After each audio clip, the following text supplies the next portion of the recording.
आज हम वास्तविक संख्या में सिद्ध करें कि रूट 5 एक अपरिमेय संख्या है। उसको सिद्ध करना सीखेंगे। पहले क्या करेंगे देखिएगा। पहले करेंगे क्या,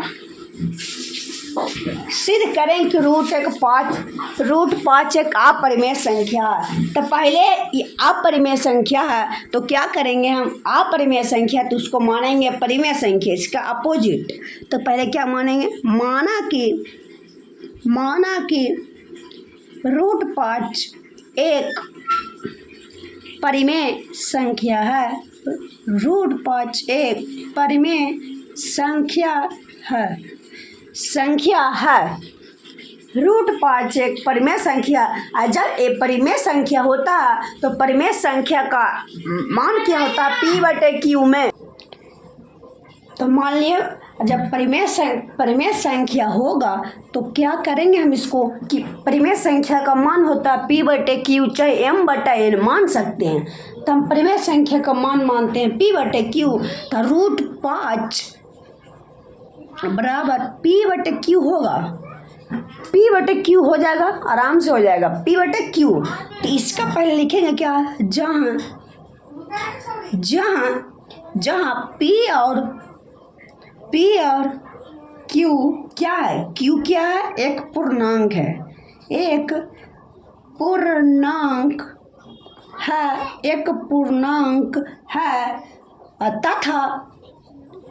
तथा P और Q का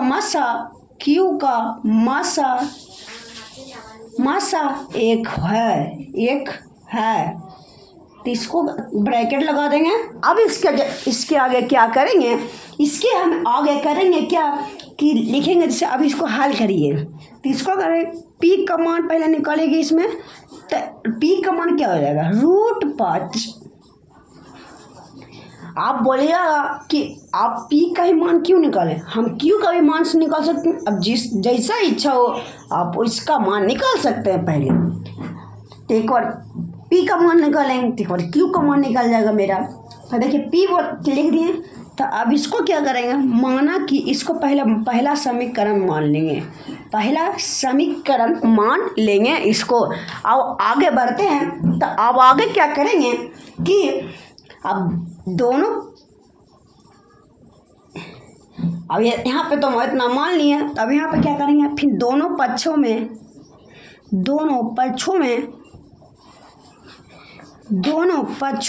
वर्ग करने पर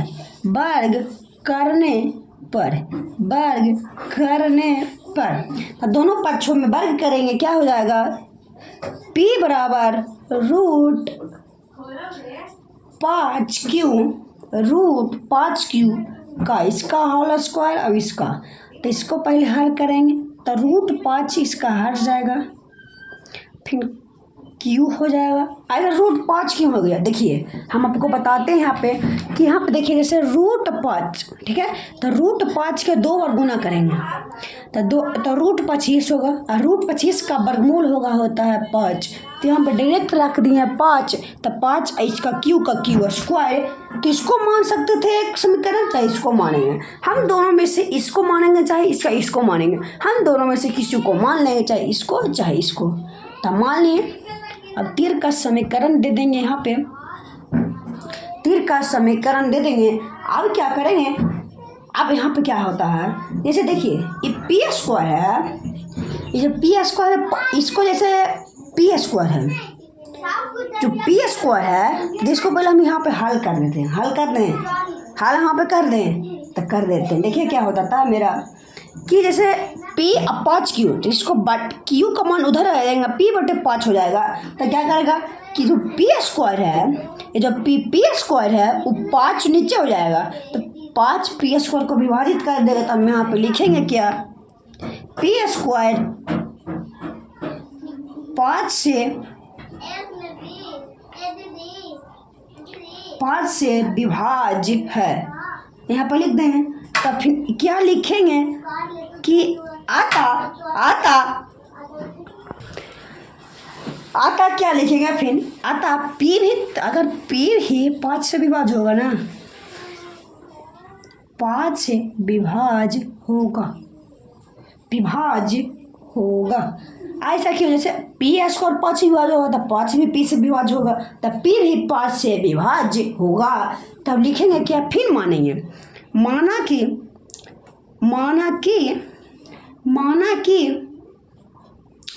5p को m बार में विभाजित करेगा। तो जो भागफल होगा वो भागफल m, इसका m मान लेते हैं, विभाजित करेगा।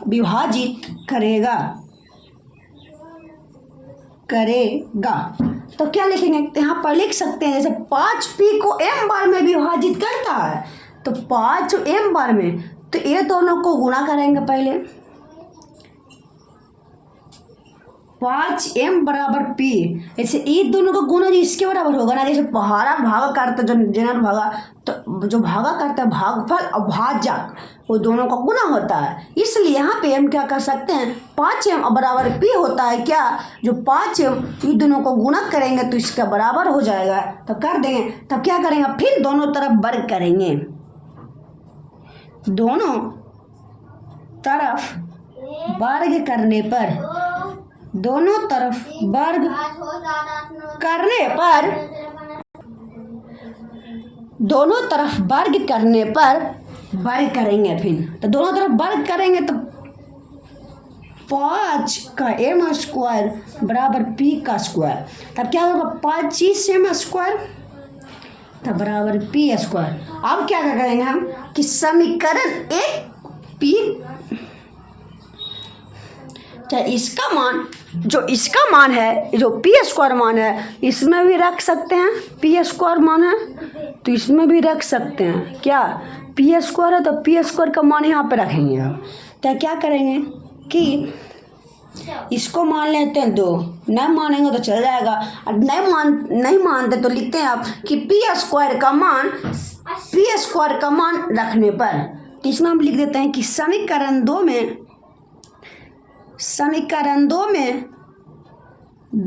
समीकरण 1 का मान रखने पर, समीकरण 1 का मान रखने पर, 1 का मान रखने पर, 1 का मान रखने पर, अब रखने पर क्या हो जाएगा मेरा कि जब 25 m स्क्वायर है, 25 m स्क्वायर है, तो जो पी स्क्वायर है मेरा, जो पी स्क्वायर है, वो पी स्क्वायर का मान क्या है मेरा? यहाँ पे पी स्क्वायर का मान कितना है? यहाँ पे 5q, तो 5q मान है, तो 5q वहाँ पे रख देंगे, तो 5q मान रख सकते हैं 5। अब ये स्क्वायर में p का मान इतना रखें, तो ये स्क्वायर में इसको स्क्वायर करेंगे, तो इसको स्क्वायर नहीं, हम इस समीकरण को इसको मानेंगे, इसको, ठीक है, इसको समीकरण 3 मान सकते हैं, इसको समीकरण 3 मान सकते हैं। तो 3 को यहाँ पे लिखेंगे कि समीकरण 2 में 3 का मान रखने पर, तो 5 की स्क्वायर हो जाएगा, तो 25 से कट जाएगा, तो क्या हो जाएगा कि 5m स्क्वायर बराबर q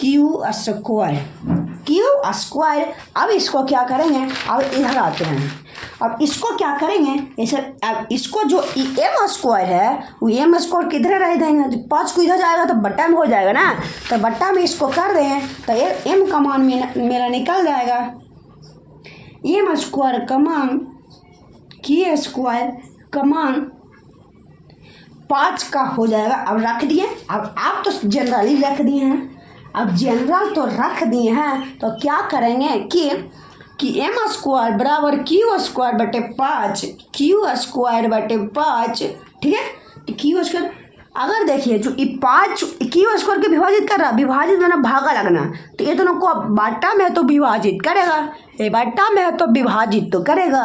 तो यहाँ पे लिखेंगे कि 5q स्क्वायर को विभाजित कर रहा है, विभाजित कर रहा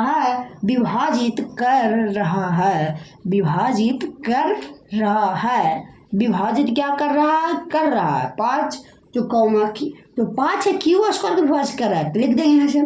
आप यहाँ पे करेंगे कि अब स्क्वायर हटा देंगे तो 5 स्क्वायर क्यू को भी विभाजित करेगा, क्यू को भी विभाजित करेगा, क्या विभाजित करेगा, करेगा 5 क्यू को भी विभाजित करेगा, जनरल बात है। अब यहाँ पे क्या रखेंगे, क्या यहाँ P और Q 5 से विभाजित हो रहा है। यहाँ पर तुलना कर दी, हम क्या करें, तुलना कर दिए, जिसे हम समझ आते हैं कि विभाजित हो रहा है, विभाजित हो रहा है। देखिए यहाँ पे जो भी लिखा है ना, एगो ए वाला, देखिए 5 क्यू को विभाजित करेगा, यहाँ पे 5 क्यू को विभाजित कर रहा है। यहाँ पे देखिए क्या पी भी 5 से विभाजित हो रहा है, तो यहाँ पे पी से भी भागा लग रहा है, क्यू से भी भागा लग रहा है, तो यहाँ पे तुलना करके डायरेक्ट लिख दिए कि पी और क्यू 5 से विभाज्य हो रहा है, विभाज्य हो रहा है। तो हम यहाँ पर लिख देंगे कि आता हमारा मानना